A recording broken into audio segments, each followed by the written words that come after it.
அண்ணா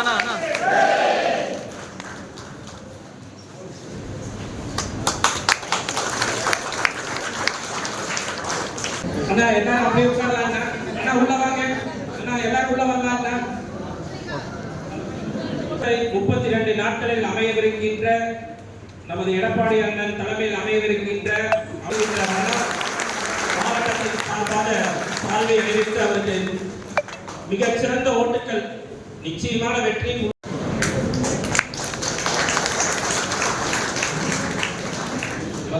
அருமையான ஒரு தருணத்தில் நம்ம எல்லாம் பார்ப்பதற்காக வந்திருக்கோம்.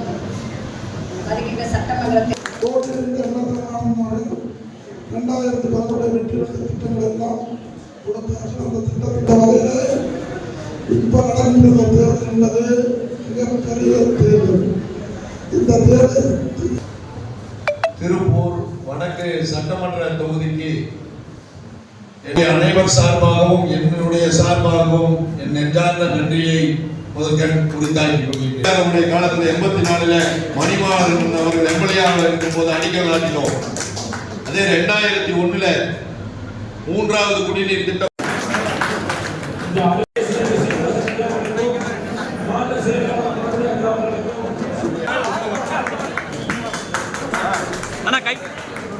சீனிவாசன்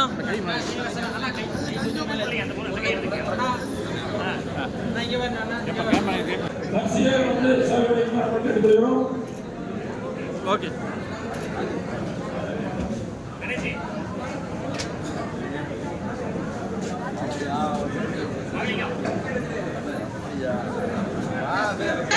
பேச்சு மூச்சே கிடையாது. அதே மாதிரி சொன்னாங்க மகளிருக்கு உரிமை தொகை இப்ப கொடுத்திருக்காங்க மகளிர் உரிமை தொகைன்னு சொல்லி. ஆனா இனி வரப்போற ஆட்சியில் அவங்க மலர்கொடி அவர்களுக்கும் சிறுசாமி அவர்களுக்கும் என்னுடைய நெஞ்சார்ந்த நன்றியை கூறி விடைபெறுகிறேன். நன்றி. எப்பவுமே கவர் ஆகாத இந்த 3,10,138 வாக்காளர்களையும் சந்திக்க வேண்டிய கடமை நம்ம ஒவ்வொருத்தருக்கும் இருக்கின்றது. குறிப்பான தேசிய ஜனநாயக கூட்டணி இன்னைக்கு மிக வலுவான கூட்டணியாக அவங்க கூட எத்தனை கட்சிகள் இருந்தாலும் மக்கள் ஆதரவோடு இருக்கின்ற கட்சிகள் எல்லாம் இன்னைக்கு நம்ம பட்ட இருக்கிறாங்க. கட்சியை பத்தியோ அவர்களோட தலைவர்களை பத்தியோ நம்ம குறை சொல்ல வேண்டியதில்லை. இன்னைக்கு காலையில கேரளால போய் பேசின ராகுல் காந்தி அவர்களே சிபிஎம் ஒரு திருட்டு கூட்டம், சிபிஐ கம்யூனிஸ்ட் எல்லாம் ஒரு திருட்டு கூட்டம், அனைத்து பொருட்களையும் அதாவது சபரிமலையில கொள்ளையடிக்கப்பட்ட அனைத்து பொருட்களுமே இடதுசாரிகள் கூட்டணியில் இருக்கிற மந்திரிகள் முதலமைச்சர் சேர்ந்தா கூட்டு சதி பண்ணான்னு இன்னைக்கு காங்கிரஸ் உடைய முக்கிய தலைவர் காங்கிரஸ் உடைய தலைவரே ஸ்டேட்மெண்ட் கொடுத்திருக்காரு. அப்படிப்பட்ட கூட்டணி தான் பொருந்தாத கூட்டணியான இன்னைக்கு அந்த சைடு ஒரு கூட்டணி. கேரளால போனீங்கன்னா மாத்தி பேசுவாங்க, இங்க வந்தீங்கன்னா கூட்டணியா பேசக்கூடிய கட்சிகள். சிபிஐ பத்தி நம்ம விமர்சிக்க வேண்டியதில்லை. ராகுல் காந்தி பேசுற பேச்சுக்களை எடுத்து போட்டாவே இங்க இருக்கிற மக்கள் புறந்தள்ளி போயிடுவாங்க. ஆனா அதையெல்லாம் மீறி பணபலத்தை கொண்டு அவர்கள் அடிக்கிறதுக்கு வாய்ப்பு இருக்கு. பல ஆயிரம் கோடி ரூபாயை இன்னைக்கு ஊழல் பணத்தை வச்சிருக்கிற மொத்த உருவமான நமது ஸ்டாலின் அவர்கள் முதலமைச்சராக இன்னைக்கு 5 ஆண்டுகள் பதவியில் இருந்திருக்காங்க. இன்னைக்கு உலகத்திலேயே ஒரு மோசமான நிர்வாகம், ஆட்சித்திறன் இதை போன்ற விஷயங்கள்லாம் உங்களுக்கு எல்லாத்துக்குமே தெரியும். அதை பத்தி நான் மேலும் விவரிச்சு வேட்பாளருடைய நேரத்தை போக்க விரும்பவில்லை. ஒரே ஒரு விஷயம் மட்டும் சொல்லி இந்த எனது உரையை நிறைவு. 15,000 பேர் அனைத்து இந்திய அண்ணா திராவிட முன்னேற்ற கூட்டணியில் இருக்கின்றோம். அது பிஜேபியோட அனைத்து இந்திய அண்ணா திராவிட முன்னேற்ற கழகம், பாரதிய ஜனதா கட்சி மற்றும் அனைத்து அமைப்புகளும் சேர்ந்து ஒரு 15,000 உறுப்பினர்களுக்கு மேலதான் இந்த கூட்டணியில் இருக்கின்றோம். மொத்தமே இருக்கிறது 3,10,138 ஓட்டுகள். அதுவும் இந்த பகுதியில் இருக்கிற இந்த 15,000 உறுப்பினர்களுக்கு தெரிஞ்சவங்க, சொந்தக்காரங்க, குடும்ப நண்பர்கள், தொழில் நண்பர்கள் இப்படி பார்த்தோம்னாவே ஒவ்வொருத்தரும் குறைந்தபட்சம் 50 ஓட்டுகளை நம்ம உறுதி செஞ்சா மட்டும் பெரிய விஷயம் எல்லாம் இல்லைங்க. ஏன்னா ஆனந்தனை வெற்றி பெற வைக்கிறதுக்கு ரொம்ப சுலபமான விஷயம். இங்க இருக்கிற ஒவ்வொருத்தரும் என்ன பொறுப்புல வேணாலும் இருக்கலாம், என்ன பொறுப்புல பணியை வேணாலும் எடுத்து செய்யுங்க. வேட்பாளர் கூடயே இருங்க, வேட்பாளர் கூட சுற்றுப்பயணம் பண்ணலாம், நம்ம வார்டுல பார்க்கலாம். முன்னாள் முதலமைச்சர் வருகால 2026 முதலமைச்சராக பதவியேற்கக்கூடிய அண்ணன் எடப்பாடியார் அவர்களுக்கு உங்களுடைய அனைவர் சார்பாகவும் என்னுடைய சார்பாகவும் என் நெஞ்சார்ந்த நன்றியை முதற்கண் குறித்தாக்கி கொள்கிறேன். இன்றைக்கு தமிழகத்திலே நடைபெற்றுக் கொண்டிருக்கக்கூடிய திராவிட முன்னேற்ற கழகத்தினுடைய ஆட்சியை தூக்கி எறியப்பட வேண்டும். மக்கள் விரோத ஆட்சி தமிழகத்திலே இருந்து அகற்றப்பட வேண்டும் என்கின்ற ஒரு உரிமையோடு ஒரு வெற்றி கூட்டணியாக இன்றைக்கு தமிழகத்திலே என்டிஏ தேசிய ஜனநாயக கூட்டணி இன்றைக்கு உருவாக்கப்பட்டிருக்கின்றது. கூட்டணி அமைத்தவுடனே ஒரு மகத்தான வெற்றி என்பது உறுதி செய்யப்பட்டு விட்டது தமிழகத்திலே. ஆகவே அந்த கூட்டணியினுடைய வெற்றிக்காக பாடுபடக்கூடிய நம்முடைய அனைத்து நிர்வாகிகளையும் இங்கு சந்தித்து அறிமுகம் செய்யக்கூடிய ஒரு கூட்டமாக பாரதிய ஜனதா கட்சியினுடைய சார்பாக இங்கு சிறப்பாக ஏற்பாடு செய்து இந்த சிறப்பான கூட்டத்தை தமிழ்நாட்டு மக்களே எதிர்பார்த்து கொண்டிருக்கக்கூடிய நிலை இன்றைக்கு உருவாக்கப்பட்டிருக்கின்றது. அதாவது ஆளுகின்ற கட்சி திராவிட முன்னேற்ற கழகத்துடைய கூட்டணி நாங்கள் தான் வலுவான கூட்டணி, மீண்டும் நாங்கள் தான் ஆட்சிக்கு வருவோம், நாங்கள் பல்வேறு திட்டங்களை இந்த 5 ஆண்டு காலத்திலே தமிழக மக்களுக்காக நிறைவேற்றி இருக்கின்றோம் என்றெல்லாம் பிரச்சாரத்தை அவிழ்த்துவிட்டு பொய்யான இந்த பிரச்சாரத்தை சொல்லி மக்களை மீண்டும் வரும் 5 ஆண்டு காலத்தில் ஏமாற்ற வேண்டும் என்று முடிவு செய்து இன்றைக்கு பிரச்சாரத்தில் இறங்கி இருக்கின்றார்கள். ஆனால் அவர்களுக்கு இன்னும் நம்முடைய வலிமை தெரியவில்லை என்று நான் இந்த நேரத்தில் சொல்லிக்கொள்ள கடமைப்பட்டிருக்கின்றேன். அதாவது முதல்ல எல்லாம் பாத்தீங்கன்னா பாரதிய ஜனதா கட்சி அப்படி என்றால அது மதவாத கட்சி. அந்த கட்சியோடு கூட்டணி சேர்ந்தால் தமிழ்நாட்டில் இருக்கக்கூடிய சிறுபான்மை மக்கள் எல்லாம் வாக்களிக்க மாட்டார்கள், அனைத்து வாக்குகளும் எங்களுக்கு தான் வரும் என்கின்றது திமுகவுடைய அணி. ஆனால் இன்றைக்கு நிலைமை அப்படி கிடையாது. எந்த கட்சியும் மதவாத கட்சி இல்ல, மக்களின் நலன் காக்கும் கட்சி என்பதை நான் இந்த நேரத்தில் நம்முடைய கூட்டணி வெற்றி கூட்டணி. தமிழ்நாட்டில் ஓட்டு சதவீதத்தை எடுத்துக்கொண்டால் நாம குறைவான கட்சி இருந்தாலும் போதும், நம்மளுடைய சதவீதம் 50% மேலாக இன்றைக்கு உருவாக்கப்பட்டிருக்கின்றது நம்முடைய கூட்டணியில. அவங்க 27 கட்சி ஒன்று சேர்ந்தாலும் கூட நம்மளை விட 10% குறைவா பெறக்கூடிய நிலைதான் இன்றைக்கு தள்ளப்பட்டிருக்கிறது. இதுதான் நம்முடைய தமிழ்நாட்டுடைய சர்வே ரிப்போர்ட். எத்தனை சர்வே வேணாலும் எடுக்கட்டும், பொய்யான சர்வேகளை அவர்களே பணத்தை கொடுத்து ஏமாற்றி இன்றைக்கு ஊடகங்களிலும் இந்த வாட்ஸ்அப்ல எல்லாத்திலையுமே இன்னைக்கு போட்டு இருக்காங்க. திமுக கூட்டணி தான் வெல்லும், திமுக கூட்டணி தான் 170 சீட்டு 180 சீட்டு அப்படிங்கிறது. ஆனா உண்மையான சர்வே ரிப்போர்ட் என்ன? இன்னைக்கு மத்திய உளவுத்துறையே எடுத்திருக்கு உண்மையான சர்வே ரிப்போர்ட். 200க்கு மேற்பட்ட தொகுதியிலேயே நம்முடைய தேசிய ஜனநாயக கூட்டணி தமிழ்நாட்டில் வெல்லும். தமிழ்நாட்டினுடைய நிலை இன்றைக்கு இந்த திமுக ஆட்சியில் 5 ஆண்டு காலம் தமிழ்நாட்டு மக்களை எல்லாம் ஏமாற்றி கடந்த 2021 பொய்யான வாக்குறுதிகள் கிட்டத்தட்ட 520 வாக்குறுதிகள் அடித்து புக்காக போட்டு கொடுத்தாங்க. இந்த 5 ஆண்டு காலம் முடிவடைந்திருக்கின்றது. இன்றைக்கு வரைக்கும் ஒரு 10% வாக்குறுதி கூட நிறைவேற்றாத ஒரே அரசாங்கம் திராவிட முன்னேற்ற கழக அரசாங்கம். மிகப்பெரிய வலிமையோடு ஆண்டு கொண்டிருக்கக்கூடிய நம்முடைய பாரதிய ஜனதா கட்சியினுடைய தலைவர் மோடிஜி அவர்களுடைய ஆட்சியிலே தமிழ்நாட்டிலே பல்லாயிரக்கணக்கான கோடிகளே இந்த திராவிட முன்னேற்ற கழக ஆட்சி அனைத்தையுமே மறைத்துக் கொண்டிருக்கின்றார் தான் நிலைமை. ஒவ்வொரு முறையும் தமிழ்நாட்டிற்கு பாரத பிரதமர் வரும் பொழுதெல்லாம் பல்லாயிரம் கோடியிலே திட்டங்களுக்கு இங்கே அடிக்கல் நாட்டிக் கொண்டிருக்கின்றார். தமிழ்நாட்டு மக்களுக்கு கூட தெரியும். இதையெல்லாம் மறைக்கக்கூடிய வகையில இன்றைக்கு இந்த திமுகவினுடைய திராவிட மாடல் ஆட்சி இன்றைக்கு நடைபெற்றுக் கொண்டிருக்கின்றது. மக்களுக்கு பொய்யான ஒரு மாயான வாக்குறுதி. நாங்கள் ஆட்சி பொறுப்பேற்றால் ஒவ்வொரு குடும்பத்திலே இருக்கக்கூடிய குடும்பத் தலைவர்களுக்கும் உரிமை தொகை 1000 ரூபாய் வழங்கப்படும் என்றார்கள். ஆட்சி பொறுப்புக்கு வந்தாங்க. 28 மாத காலம் அந்த உரிமை தொகை கொடுக்கல. சட்டமன்றத்தில் எதிர்கட்சி தலைவர் எடப்பாடியார் அவர்களும் நம்முடைய கூட்டணி கட்சி பாரதிய ஜனதா கட்சி மற்றும் கூட கூட்டணியில் இருந்த கட்சிகள் எல்லாம் தொடர்ந்து குரல் கொடுத்தோம். மகளிருக்கு உரிமை தொகை கொடுக்கிறேன்னு சொன்னீங்க, ஏன் 28 மாசம் ஆச்சு கொடுக்கல அப்படின்னு. அதுக்கு பின்னாடி நம்மளுடைய கோரிக்கைகளை வலியுறுத்த அதுல ஆத்திரம் அடைந்துதான் அன்னைக்கு நம்முடைய முதலமைச்சர் அறிவிச்சார். தேர்தல் வாக்குறுதியில் என்ன எழுதி இருக்குன்னு பார்க்கணும். அத்தனை குடும்ப அட்டைதாரர்களுக்கும் வழங்கப்படும்.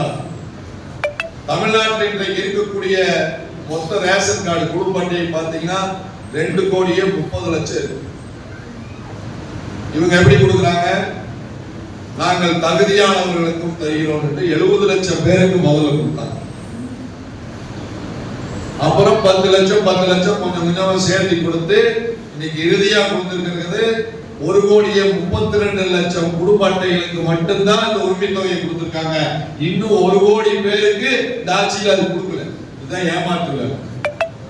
1000 ரூபாய் கொடுத்தாங்க, எல்லாம் இன்னைக்கு வாங்கிட்டு இருக்காங்க. நாங்க ஒத்துக்கிறோம், இல்லைன்னு சொல்ல.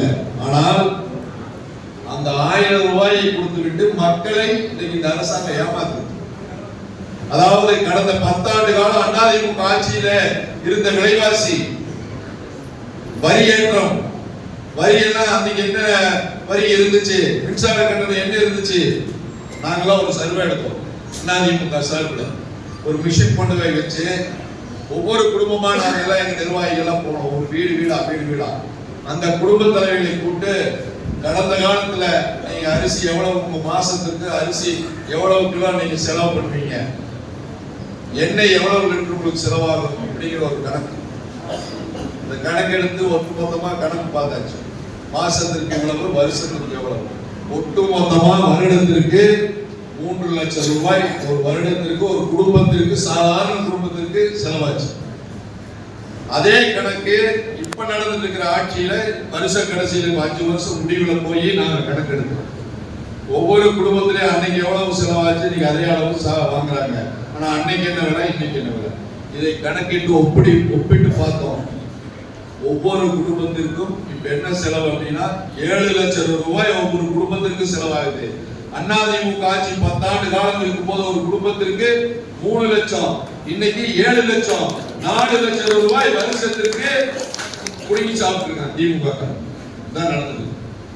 அதாவது ஒரு திறமையான அரசாங்கம் அப்படின்னா, ஒரு விலைவாசி உயர்வாகுது நாட்டுல, ஏழை எளிய மக்கள் பாதிக்கிறாங்க, அதை பாதுகாக்கணும் அப்படின்னா அதை பாதுகாக்கிறதுக்கு உண்டான நடவடிக்கை யார் எடுக்கணும்? தமிழ்நாட்டினுடைய ஒரு முதலமைச்சர். மக்களை பாதுகாக்கக்கூடிய நிலைமை யாருக்கிட்ட இருக்கு? முதலமைச்சர்கிட்ட இருக்கு. இவர் கட்டுப்படுத்துறதுக்கு இந்த 5 ஆண்டு காலத்துல என்ன செஞ்சாரு? விளையாட்டுத்தை கட்டுப்படுத்துறதுக்கு எதுவுமே செய்யல. இதே புரட்சி தலைவி அம்மா அவர்கள் 2021 ஆட்சி பொறுப்புக்கு வந்தார்கள். 2011 ஒவ்வொரு விலையும் ஏறிச்சு. ஏறும்போது அம்மா கூப்பிட்டு எல்லா அமைச்சர்களையும் வர வச்சு எல்லா எந்தெந்த துறையில விளையாட்டுகள் வந்து கொண்டிருக்கிறது எல்லாம் பரிசீலனை பண்ணாங்க, ஆய்வு பண்ணாங்க. அப்படி ஒவ்வொரு துறையிலும் விளையாட்டு வந்தால் மக்கள் அதில் பாதிக்கக்கூடாது என்பதற்காக அரசாங்கமே அன்னைக்கு பாத்தீங்கன்னா காய்கறி விலை உயருது அப்படின்னா அதை கட்டுப்படுத்தணும். விவசாயிகள் கிட்ட நேரடியாக கொள்முதல் செய்து கூட்டுறவு சங்கங்கள் மூலமாக விற்பனை செய்வதற்காக தமிழ்நாடு முழுவதும் அன்றைக்கு கடைகளை ஏற்படுத்தினார். இதனால விலைவாசி கட்டுப்படுத்த. சிமெண்ட் விலை, சிமெண்ட் ஆலை அதிபர்கள் எல்லாம் ஒரு மூட்டை சிமெண்ட் 400 ரூபாய் அப்படின்னு விற்க ஆரம்பிச்சாங்க. கட்டுப்படுத்த முடியாம போயிட்டு இருந்தது. அத்தனை சிமெண்ட் ஆலை உருவாக்கம் வர வச்சு உட்கார்ந்து பேசி மக்களுக்கு குறைவான விலையில தான் சிமெண்ட் கொடுக்கணும்னு சொல்லி அரசாங்கமே கொள்முதல் செய்த 200 ரூபாய்க்கு ஒரு மூட்டை சிமெண்ட் அம்மா சிமெண்ட் கொடுத்தாங்க. அதாவது அது நிர்வாகத்துக்காக சொல்றேன். ஒரு முதலமைச்சர் நாட்டு மக்கள் பாதிக்கப்படும் பொழுது இந்த மாதிரி கட்டுப்படுத்தக்கூடிய நிலையை உருவாக்க வேண்டும். ஆனா இன்னைக்கு அதெல்லாம் செய்யறது இல்லை. 2 வருஷத்துல எல்லாமே அப்நார்மலா போயாச்சு. அது மட்டுமல்ல, அரசாங்கம் இன்னைக்கு நம்ம மாநகராட்சி எடுத்துட்டீங்கன்னா சொத்து வரி அளவுக்கு மீறி ஏற்றியாச்சு. மின்சார கட்டணம் 3 மடங்கு உயர்ந்தாச்சு. குப்பைக்கு வரி, குடிதண்ணீருக்கு வரி, இப்படி எல்லாமே ஏற்றியாச்சு. ஆனா மாசம் 1000 ரூபாய் எல்லாம் ஏத்தியாச்சு. பல லட்சம் ரூபாய் வருஷத்துக்கு போயிட்டு இருக்குது. ஆனா 1000 ரூபாய் கொடுத்தா ஒரு வருஷத்துக்கு 12,000 ரூபாய் வருது. இந்த மக்களுக்கு கீழே இருக்கிறவங்களுக்கு தெரியறது பாவம். அவங்களுக்கு என்ன தெரியும், மாசம் 1000 ரூபாய் வந்தா போகுது அப்படின்னு ஆசையா வாங்கினாங்க. ஆனா 1000 ரூபாய் வாங்கிட்டு எத்தனை ரூபாயை சுருட்டிட்டு இருக்கிறாங்கன்னு யாராச்சும் கண்டுபிடிக்கிறாங்களா? கிடையாது. இதையத்தான் நாங்க கடந்த 6 மாத காலமாக மக்களிடத்தில் எடுத்து சொல்லி இருக்கின்றோம். இந்த திமுக ஆட்சியினுடைய அலங்கோலங்கள் இதெல்லாம் நடக்குது. இது மட்டுமில்ல, சட்ட ஒழுங்கு நீங்க எங்கேயுமே இன்னைக்கு யோசிச்சு பார்க்கணும். எல்லாம் தெரியும், எல்லாருமே விவரமானவங்க தான். தினம் தினம் பேப்பரை படிக்கிறோம், தொலைக்காட்சி பார்க்கிறோம், செய்திகளை கேட்கிறோம். தூங்கி எழுந்திரிச்சா தமிழ்நாட்டில் எத்தனை பாலியல் வன்கொடுமை, எத்தனை பேர் பாதிக்கிறாங்க. சிறு குழந்தையிலிருந்து 60 வயது முதியோர்கள் வரைக்கும் இன்னைக்கு பாலியல் கொடுமை எங்கேயுமே கிடையாது. இந்தியாவில் நம்ம பாரதிய ஜனதா கட்சி ஆளுகின்ற எந்த மாநிலத்திலும் இது போன்றது கிடையாது. எண்ணி பாருங்க. போதைப் பொருட்கள் இன்னைக்கு விற்காத இடமே இல்லை. அத்தனை கல்லூரிகள்ல, பள்ளிக்கூடத்துல எல்லாம் சிறுவயதிலிருந்து மாணவர்களை கெடுக்கக்கூடிய சாக்கிலை மூலமாக போதைப் பொருள் எல்லா பகுதியிலும் பெருகிடுச்சு. இதையெல்லாம் சட்டமன்றத்தில் பேசினா அந்த முதலமைச்சர் என்னங்கிறாரு, சட்டம் அவர் கையில கட்டுக்கோப்பா இருக்கிறார். எங்க கட்டுக்கோப்பா இருக்கு? நம்மளை போன்ற எதிர்கட்சிகள் மேல போராட்டம் நடத்தினா கேச போட்டு எஃப்ஐஆர் போட்டு உள்ள தள்ளு. எந்த போராட்டம் ஆர்ப்பாட்டம் நடத்தினாலும் எல்லாருக்கும் பேர் எஃப்ஐஆர். இதுதான் இந்த கட்சி எதிர்கட்சிகள் பழிவாங்குற நடவடிக்கை. இப்படி ஒரு ஆட்சி இன்னைக்கு தமிழ்நாட்டில் தேவையா என்பதுதான் நாம் முடிவு செய்யணும். இந்த ஆட்சி உடனடியாக தூக்கி எறியப்பட வேண்டும். மீண்டும் நம்ம தேசிய ஜனநாயக கூட்டணியிலே அதிமுக தலைமையில் ஆட்சி அமைய வேண்டும். அப்பொழுதுதான் தமிழ்நாட்டு மக்களுக்கு விடிவு காலம். மக்கள் எல்லாம் தமிழ்நாடு நாங்களே எல்லா பகுதியிலும் சுற்றுறோம், எல்லா பக்கம் போறோம், எல்லா ஏரியாவிலும் இன்னைக்கு எப்ப இந்த ஆட்சி போகும், எப்ப மீண்டும் நீங்க ஆட்சிக்கு வருவீன்னு கேட்கக்கூடிய சூழல் மக்களிடத்திலே இன்னைக்கு உருவாகி இருக்கிறது. எங்க போய் வேணாலும் கேட்கலாம். இன்னைக்கு நாங்க இந்த 2-3 நாளா வேட்பாளர் அறிவிக்கப்பட்டதுன்னு சுத்துறோம். அதாவது 2011 எந்த எழுச்சியோடு மக்களை எங்களை வரவேற்றார்களோ அதே எழுச்சியோடு இன்னைக்கு வரவேற்கிறாங்க. அதை நாங்கள் கண்கூட பார்த்துட்டு வந்துட்டோம். அந்த எழுச்சி மீண்டும் திரும்பி இருக்கிறது. அதை நாம் பயன்படுத்த வேண்டும். நம்முடைய மாவட்ட செயலாளர் அவர்கள் தெளிவாக சொல்லிக் கொண்டிருந்தார். அந்த ஓட்டுகளை எல்லாம் பெறுவதற்கு நாம் எவ்வாறு பணியாற்றி நாம் பெற வேண்டும். ஆனா ஒரு உதாரணம், கம்யூனிஸ்ட் கட்சி நம்மளுக்கு வேட்பாளரை எதிரணியில அறிவிச்சிட்டாங்க. அவரு 2 முறை நம்முடைய சட்டமன்ற உறுப்பினர் என்று எடுத்துக்கிட்டு 2 முறை தோத்து போனவர் தான். அவர் அறிவிச்சோடனே நம்ம திருப்பூரை என்னது, நீங்க ஈஸியா ஜெயிச்சிருவீங்க. நாங்க ஈஸியா ஜெயிக்கிறோம், கஷ்டப்பட்டு ஜெயிக்கிறோம். மக்கள் நம்மளுக்கு வாக்களிக்க தயாரா இருக்காங்க. அது ஒரு பக்கம். ஆனால் இதே நிலைமை 2019 நாடாளுமன்ற தேர்தலிலே நம்முடைய கூட்டணியில நான் வேட்பாளரா திருப்பூர் நாடாளுமன்ற தொகுதிக்கு நான் தான் அன்னைக்கு வேட்பாளர் அறிமுகம் செய்யப்பட்டு நிறுத்தப்பட்டேன். தமிழ்நாட்டில் இருக்கக்கூடிய 39 தொகுதிகளிலும் திருப்பூர் தான் முதல்ல ஜெயிக்கும்னு எல்லா ஊடகங்களும் எல்லா பேப்பரும் எழுதினான். நாம ரொம்ப சந்தோஷமா இருந்த கம்யூனிஸ்ட் சுப்ராயன் தான் போட்டிருக்காங்க நம்ம ஈஸியா ஜெயிச்சிருவோம் அப்படின்னு. நான் எல்லா 6 தொகுதிகளுக்கு வாக்கு கேட்டு நான் சந்தோஷமா தான் போய்கிட்டு இருந்தேன். 6 தொகுதிகளும் சரியான வரவேற்பு, நல்ல வரவேற்பு கிடைச்சது. கடுமையான வெயில் இதே போல ஏப்ரல் மேல நம்ம சுத்துறோம். 6 தொகுதியில் நான் 90% பகுதிகளுக்கு மக்களை சந்தித்து வாக்குகளை கேட்டேன். ஆனா 30% தான் போனாரு சுப்ராயன். கடைசியில பார்த்தா 92,000 ஓட்டுல அவர் ஜெயிச்சு. நிலைமை பார்த்து எதிர்பார்க்கவே இல்லை. தமிழ்நாடே பேச்சு, நீங்க ஜெயிக்கிறீங்கன்னா தமிழ்நாடே ஜெயிக்காதுனாங்க. அதே மாதிரி நிலைமையை நாம் சந்திச்சோம். அதனால நான் எதுக்காக உதாரணத்துக்கு சொல்றேன்னா, எளிதாக எதையும் நாம் வெல்ல முடியாது. இந்த ஆட்சியை அகற்ற வேண்டும் என்றால் நாம் கடுமையாக உழைக்க வேண்டும். நம்முடைய ஒவ்வொரு நிர்வாகியும் 50 ஓட்டு சேகரிக்கணும்னு சொன்னாரு. உண்மையிலேயே நம்ம அதுக்காக பாடுபடணும். பாடுபட்டு நம்முடைய வெற்றி சாதாரண வெற்றியாக இருக்கக்கூடாது. தமிழ்நாட்டிலே திருப்பூருடைய வடக்கு தொகுதி என்றால் அதிகப்படியான வாக்குகளை பெற்ற தொகுதி என்பதை நாம் நினைக்கிறேன். பாதி வேலை தெரியும், தெரியாமையும் கூட நாங்கள் எல்லாம் பணியாற்றினோம். இருந்தாலும் அன்னைக்கு இதே மாதிரி அன்னைக்கு இருக்கிற ஆட்சியை தூக்கி எறிய வேண்டும் என்று கருணாநிதி முதலமைச்சராக இருந்தாரு. இந்த திமுக ஆட்சியை தூக்கி எறியணும்னா அன்னைக்கு இதே மாதிரி மக்கள் முடிவெடுத்தாங்க. நாங்க நின்னோம். நான்லாம் 73,000 ஜெயிப்பேன் ஒரு கனவு கூட காணல. ஒரு சட்டமன்ற உறுப்பினராக ஆனா போதுட்டு நல்லா பணியாற்றுறேன். அன்னைக்கு மக்கள் அமோக ஆதரவோடு 73,290 ஓட்டு வித்தியாசத்துல என்னை மகத்தான வெற்றி இதே வடக்கு தொகுதி மக்கள் அனைவரும் நீங்க எல்லாம் இருக்கிறீங்க. நீங்களாம் எனக்கு வெற்றி பெற்று தந்தீங்க. கடைசியில் பார்த்தா தமிழ்நாட்டில் நம்ம ஓட்டு தான் அதிகமாக இருக்கு.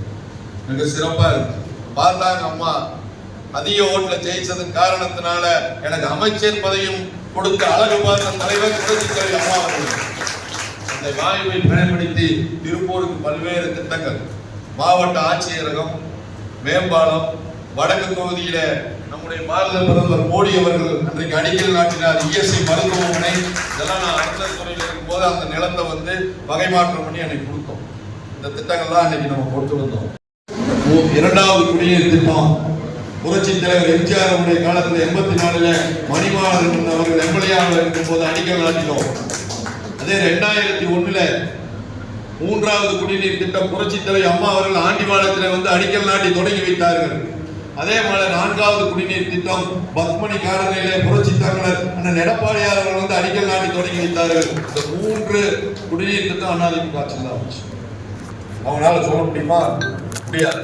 அதே மாதிரி கடந்த 10 ஆண்டு காலமா தமிழ்நாட்டிற்கு என்று எந்த திட்டத்தை கேட்டாலும் உடனடியாக அவர்கள் கொடுத்துக் கொண்டே இருந்தார்கள். அந்த வகையிலே தான் 11 மருத்துவக் கல்லூரிகள் ஒரே ஆண்டிலே கொண்டு வந்தது அதிமுக ஆட்சியில. அன்னைக்கு நம்முடைய மத்திய அரசாங்கத்தினுடைய உதவியோடு தான் அது கொடுத்த நாட்டில் நம்ம செய்ய முடிஞ்சது, சாதனை படிக்க முடிஞ்சது. அதுல ஒரு மருத்துவக் கல்லூரி நம்ம திருப்பூர் மாவட்டத்திற்கு கொடுத்தது நம்முடைய ஆட்சி. இப்படி ஒவ்வொன்றையும் எடுத்துட்டீங்கன்னா ஸ்மார்ட் சிட்டி பாரத பிரதமர் மோடி அவர்கள் நம்ம திருப்பூர் மாநகராட்சிக்காக 2,400 கோடி ரூபாய் அன்னைக்கு கொடுத்தாங்க. இன்னைக்கு பாதாள சாக்கடைகள் பல்வேறு கட்டட டவுன் ஹால்ல இருந்து மார்க்கெட்ல இருந்து பஸ் ஸ்டாண்ட்ல இருந்து எல்லாம் நம்ம ஸ்மார்ட் சிட்டியில மத்திய அரசாங்கத்துடைய நிதியை கொடுத்து தமிழ்நாடு அரசாங்கம் இன்னைக்கு செஞ்சாங்க. ஆட்சி மாற்றம் ஆச்சு உட்கார்ந்து புதுக்கோடி போடு திறப்பு விழா செய்யறேன்னு சொல்லி போட்டு அவங்களுடைய அப்பம் பேரை கொண்டு வைக்கிறார். முத்தமிழ் இருக்க கலைஞர் பஸ் ஸ்டாண்ட் அப்படின்னு பாருங்க. யாரு புள்ள பத்தது யாரு பேர் வைக்கிறதுனே தெரியாத அளவுக்கு இந்த திராவிட முன்னேற்ற ஆட்சியில அறங்கோலங்கள் இன்னைக்கு நடைபெற்றுக் கொண்டிருக்கின்றது. இதற்கெல்லாம் நம்ம ஒரு முடிவு காலத்தை கொண்டு வர வேண்டும். அதற்கு 23ஆம் தேதி தேர்தல் நாம் அனைவரும் அயராது ஒற்றுமையோடு நம்முடைய கூட்டணி இன்னைக்கு திருப்பூர்ல இந்த மாநகர்ல வடக்கு தெற்கு ஒன்றுல பிஜேபி வேட்பாளர், ஒன்றுல அதிமுக வேட்பாளர், 2 தொகுதிகளிலுமே நாம் மகத்தான வெற்றியை பெற வேண்டும்.